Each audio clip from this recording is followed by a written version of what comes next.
I don't know if that fully... Yeah. Did I give an example or I you know Yeah, yeah.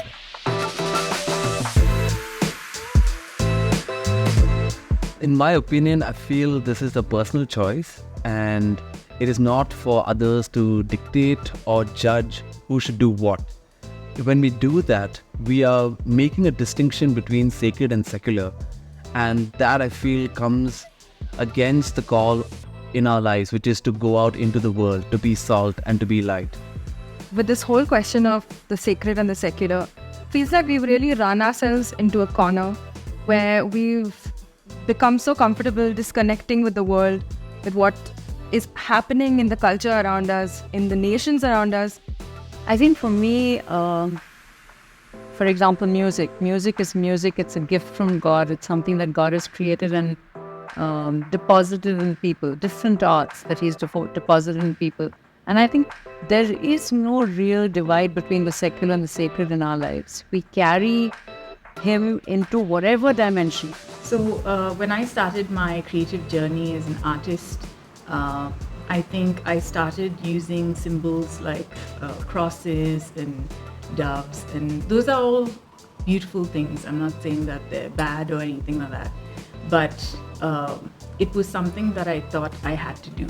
I separated my worship art and my prophetic art from my other art that I did. It's almost like saying, hey, this architect should only build churches, it should not do any secular work, it should only be for the church. Or this accountant should only do Christian accounts and should not balance any other book of accounts. I feel as artists, as creative people, we have a job to do, which is to bring our own identity and to glorify God with our talents. The Lord told me to paint something different, but I couldn't really get out of that box of painting, Christian symbols. I had a conversation with one of my friends one day, and he asked me, he said, Ness, is what you paint good? And I said, yes. And then he said, where does all goodness come from? And I said, God. And then he said, don't you think that all your art is from God? And I said, yes, whether even a butterfly or a fish or anything like that is from Him, and it's beautiful, and it can talk to people.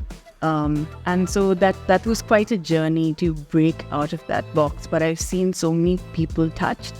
The real question for me is, have we sought out this man enough to know how his heart works, to know what his heart beats for, and to know him in a way that we can carry him to the world in a way that best represents his heart for them?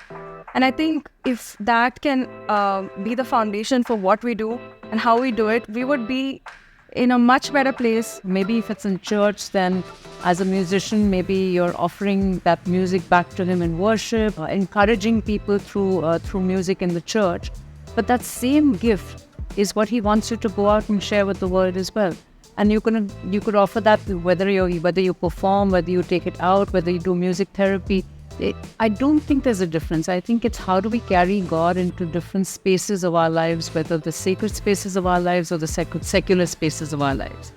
Whether it's in the secular field or whether it's in the church, I feel each of those works is valuable to God. And as long as we are not crossing any lines biblically or doing anything that goes against our own value systems, I feel it's totally fine to be in the world, doing work and bringing glory to God wherever you are.